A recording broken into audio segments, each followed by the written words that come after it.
Happy new year everyone. তো আজকে আমি বাড়িতে আছি, অনেক ইচ্ছা করতেছে যে ঘুরে ফিরে বেড়াই, অনেক চিল করি, ভ্লগ বানাই।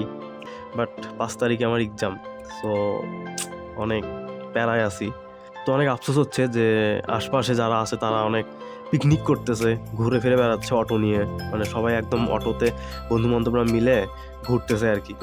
তো গান বক্স বাজাচ্ছে, মানে দেখে হিংসা হচ্ছে যে আসলে ওরা মানে কত সুন্দরভাবে এনজয় করতে পারতেছে নিজেদের মতো করে, আর আমি এইভাবে মানে পড়ালেখা করতেছি।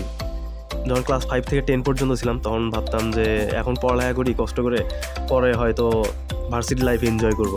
আবার ভার্সিটিতে উঠলাম, আবার ভার্সিটিতে দেখি যে সেই একই পড়ালেখা, মানে বাচ্চাকালের মতো। তারপর আবার মানে এখন আবার ভাবা লাগতেছে যে না, এখন পড়ালেখা করি, চাকরি লাইফে হয়তো ভালো ভালো থাকবো।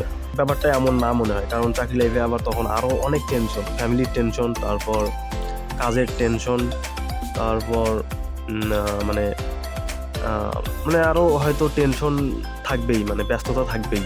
তো যতটুকু মনে হলো যে ব্যস্ততার মধ্যে থেকেই আসলে টাইম বের করে নিতে হবে। এইরকম ব্যস্ততা আমাদের মনে হয় সবসময়ই থাকবে, পিছু ছাড়বে না কখনো। তার মধ্যে থেকে হয়তো টাইম বের করে নিয়ে নিজের প্যাশন, যেটা নিজের ভালো লাগা, নিজের হবি, এদিকে টাইম দেওয়া উচিত। তো এইটাই। তো আজকে রাতের ট্রেনে রওনা দেবো, ভার্সিটি যাব। 5 তারিখে এক্সাম, আজকে 1 তারিখ। তো আজকেই কাটছি কারণ শুক্রবার আবার অফ থাকে, ট্রেন চলে না। তো আজকে রাত 10টায় ট্রেন, একটু আগেই রওনা দেবো কারণ দাদার বাসায় যাব।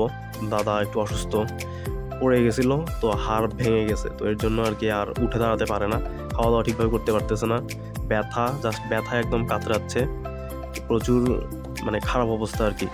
সবাই দোয়া করবেন তার জন্য, যেন সুস্থ হয় তাড়াতাড়ি। আর এইটাই ছিল।